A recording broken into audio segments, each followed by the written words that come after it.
So captive insurance has been an ever-growing field, not only in an area to give potential tax advantages to businesses, but more so from IRS scrutiny. And I think the first thing to do is to understand what is a captive insurance company. So I think it's best to explore the two different factual scenarios. So in one, we would give an example of a doctor. The doctor is going to pay $500,000 a year for medical malpractice insurance. He writes that check to his insurance carrier, and he gets a deduction for $500,000 every year when he writes that under 162. Not necessarily a problem, but if there's no claims filed or return of any of those premiums, that money is forfeited. He has lost the $500,000. He does receive the tax deduction for it, but he's out of pocket the $500,000. A captive insurance attempts to somewhat fix that problem. So a captive insurance company is one, in that example, that the doctor incorporates or forms an entity separate from his medical practice that will be his own self-insured entity. So the advantage and the potential strategy on that is the doctor still continues to write the $500,000 check every year for medical malpractice. He continues to get the deduction, but if organized and maintained properly, that captive insurance company does not pay income on that $500,000 when it receives it. It can then invest that money. It can make income off that money, of which the captive would pay taxes on it.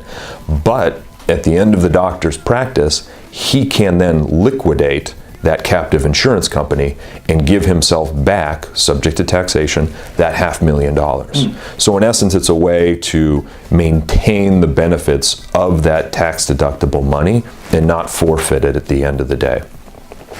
But as it's grown as a planning technique, it has also grown in skepticism in the eyes of the IRS.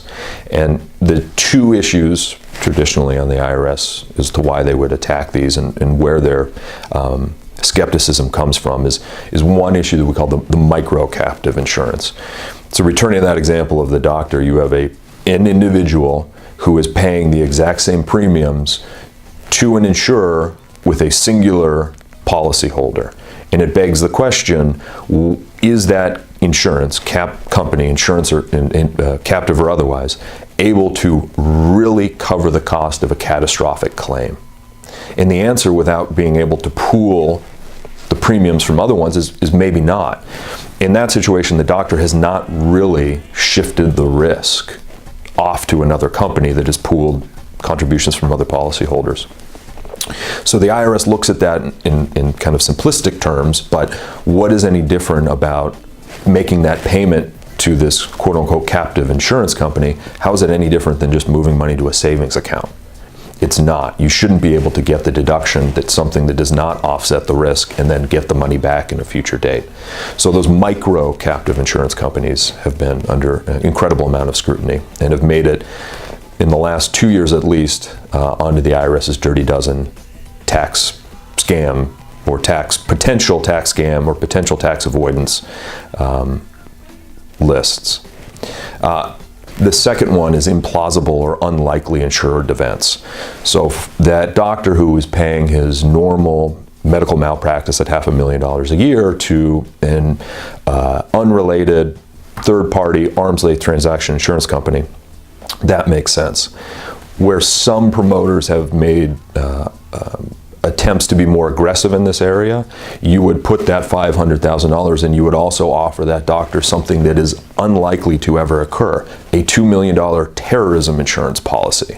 That's not something that has any business necessity for that doctor.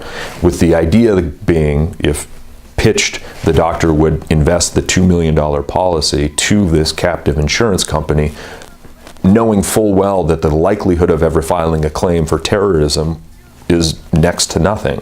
The net result would be his anticipated return of that through the captive process.